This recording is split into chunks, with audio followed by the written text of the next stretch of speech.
Ada lagi? Hanya 2 orang. Oh, kesiangan. Ya. Selanjutnya, semuanya apakah sudah sarapan hari ini? Sudah. Goreng. Telur asin. Kita setiap hari Jumat sudah diperkenalkan menu masakan sehat. Ya, kalian sudah mengetahui semua. Kemudian Ibu mau bertanya hari ini siapa pagi ini yang sarapannya termasuk dalam menu sehat semua? Yang sarapan contohnya ya kemarin susu, sayur, daging, tidak ada.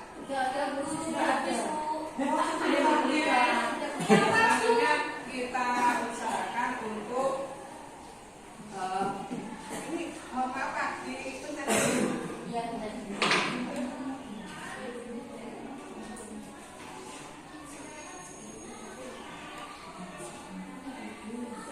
untuk contoh dari menu makanan kita salah satunya adalah jus buah juga ya. Dari kalian di sini semua adakah yang menyukai jus jeruk? Saya. Nah, 1, 2. Ada yang jus alpukat? Ada. Ya. Kemudian ada lagi jus melon? Tidak ada. Terus apa lagi ya? Jus apa kira-kira? Semangka saya Bu. Jus semangka. Ada yang sama dengan jambu. Ada lagi ya dan seterusnya. Di sini jus adalah termasuk masakan sehat. Ya. Kemudian dari sini dari kebiasaan kita hidup sehat. Ya. Kemarin kita sudah melakukan pendataan. Kemudian kita sudah membuat tabel frekuensi dari data yang kita peroleh. Guru berharap hari ini kalian masih ingat pelajaran yang Ibu berikan kemarin. Apakah semuanya masih ingat? Masih. Kemarin ada yang dimaksud dengan banyaknya data, ada turus ya, dan lain sebagainya. Selanjutnya guru di sini akan menyampaikan tujuan pembelajaran kita pagi ini. Ya. Di antaranya kalian bisa melihat di sini, yaitu dari setelah kita melakukan pembelajaran hari ini, guru berharap kalian bisa membuat diagram datang sederhana berdasarkan data dengan menggunakan coding sederhana. Kemudian menempelkan diagram datang dalam coding sederhana kita nanti pakai Scratch. Ya. Kemudian untuk yang ketiga mempresentasikan informasi dari diagram datang, membedakan kerangka digital berbasis AI maupun non-AI, kemudian menjelaskan prinsip dasar input, proses, output, dan algoritma AI. Kemudian dari situ nanti kalian bisa menunjukkan sikap bertanggung jawab dalam menggunakan teknologi digital termasuk etika dan perlindungan data. Selanjutnya sebelum kita memasuki pembelajaran, ini ingin mengingatkan kalian atau memperoleh informasi dulu dari kalian. Kemarin ya kita mengadakan pemilihan kepala desa. Di situ ada 3 calon kepala desa.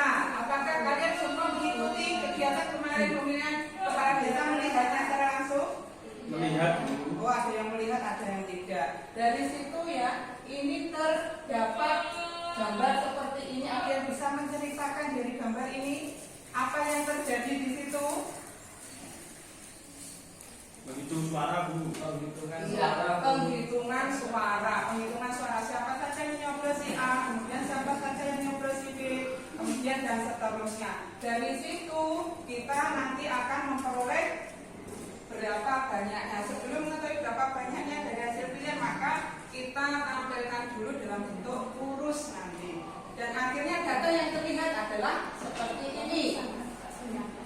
Dari sini kira-kira kalian tahu enggak, terlihat enggak siapa yang menang di sini? Kurang terlihat ya. Bagi orang-orang yang letaknya jauh mungkin kurang terlihat jelas. Bagi yang letaknya dekat mungkin bisa. Oh, dan angka yang terbesar adalah si A, angka yang terkecil adalah si B. Otomatis yang menjadi kepala desa adalah si A. Ya. Nah, di sini agar kita nanti bisa melihat hasil dengan akurat, dengan mudah, maka selanjutnya kita hari ini akan meneruskan proses pembuatan diagram dengan menggunakan diagram batang. Dengan diagram batang nanti kalian bisa melihat walaupun dari jauh terlihat siapa yang tertinggi, siapa yang terendah dan seterusnya. Kemudian dari jus kesukaan kalian tadi, Bu Luli pengen minta tolong dari kalian semuanya untuk menuliskan pada kertas berikut, kemudian ditempelkan ke depan. Ini Bu.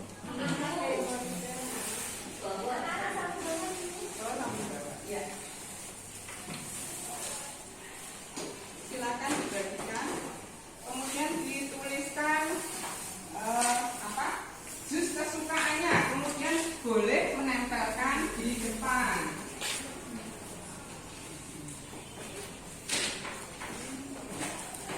Ini misal jus apa tadi yang sudah disebutkan?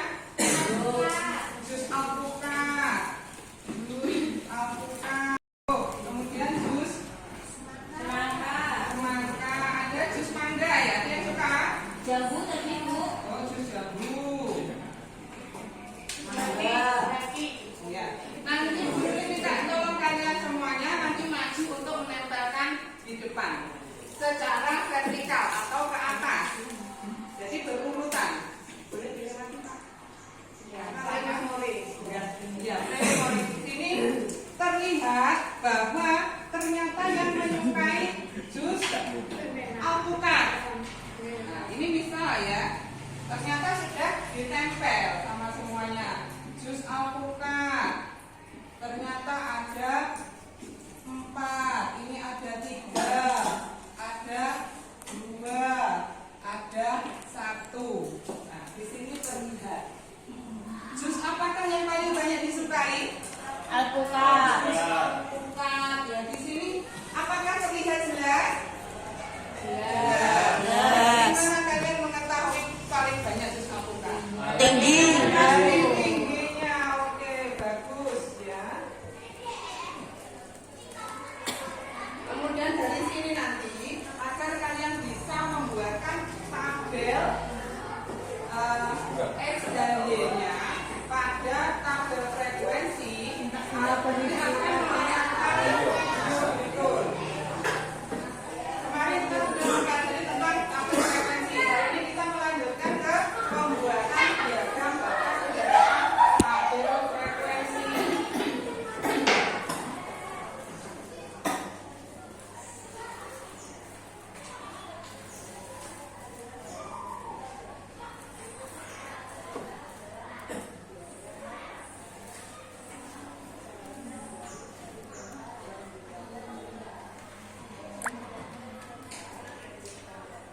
Boleh disimak videonya ya. Di sini kalian nanti akan bisa membuat diagram dari tabel frekuensinya.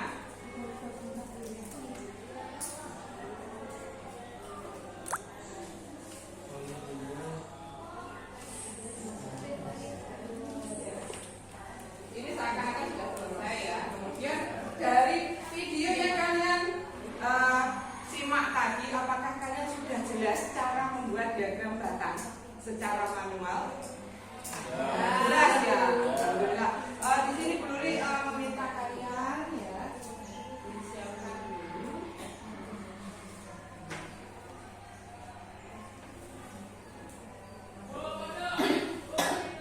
Jadi kalian membentuk kelompok ya. Dalam satu kelompok nanti ada 3 sampai 4 orang. Silakan kalian membentuk kelompok. Pre-memori kelompoknya sudah siap. Dari situ silakan kalian membuat diagram batang secara manual dari data jus jambu atau bebas. Kalian mungkin menggunakan tinggi badan. Kalian tanya dalam satu kelompok kira-kira ya tinggi badannya berapa, dicatat, buat tabel frekuensinya, kemudian habis itu disalin di dalam buku seperti tadi video tadi. Ada X-nya dan Y-nya, dari situ kalian buat diagram batang.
kesulitan, boleh. Untuk minta tolong ibu 3 mawon maju ke depan untuk presentasi. Tidak punya nggak apa-apa, di situ terus boleh lagi. 3.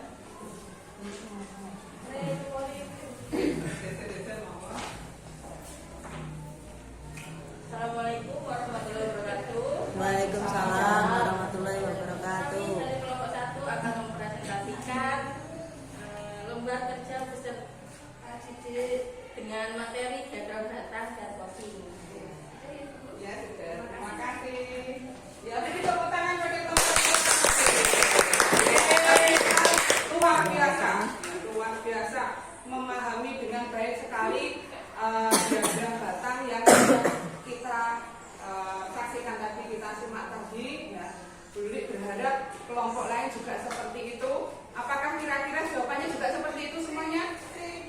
Sama Ya sama, luar biasa bagi kalian hari ini juga. Ya, tepuk tangan bagi kalian.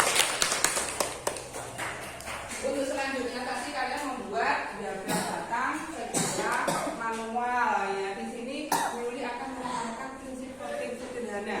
Sebelum ke prinsip codingnya, kalian bisa mengaplikasikan atau menerapkan tadi ya pembuatan batang sederhana, diagram batang sederhana. Di situ nanti kalian langsung saja memasukkan ke dalam aplikasi Scratch. Ya, di sini saya perlihatkan dulu. Gak ngerti sama nomornya tinggi.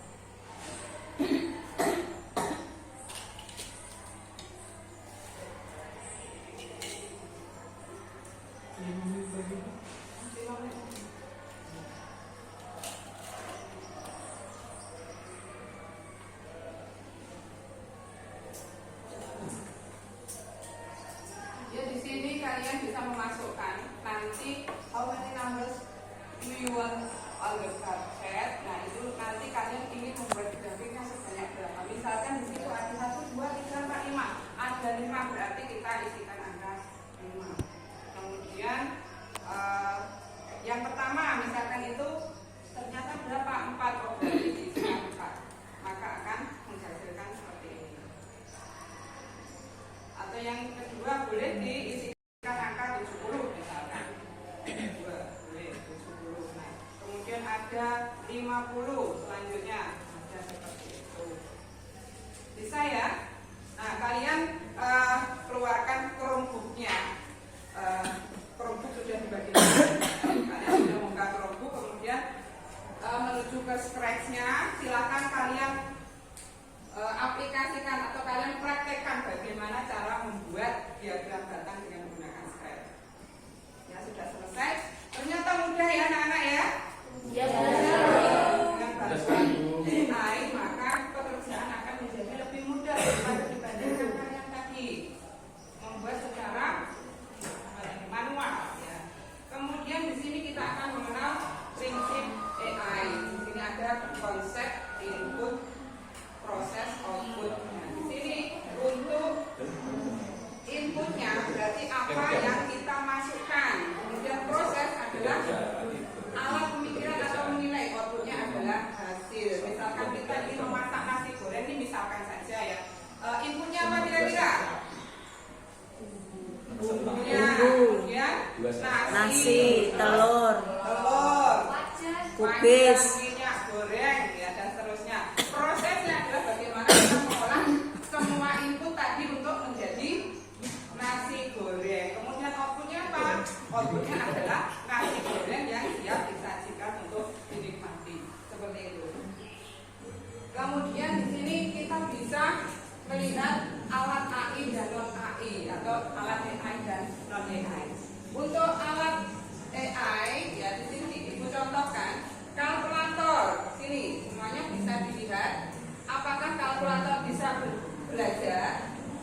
Tidak. Apa kalkulator bisa memahami bahasa? Tidak. Maka kalkulator termasuk alat AI atau non AI? Non AI. Non AI, bagus. Kemudian ada Google Translate. Apakah Google Translate bisa belajar?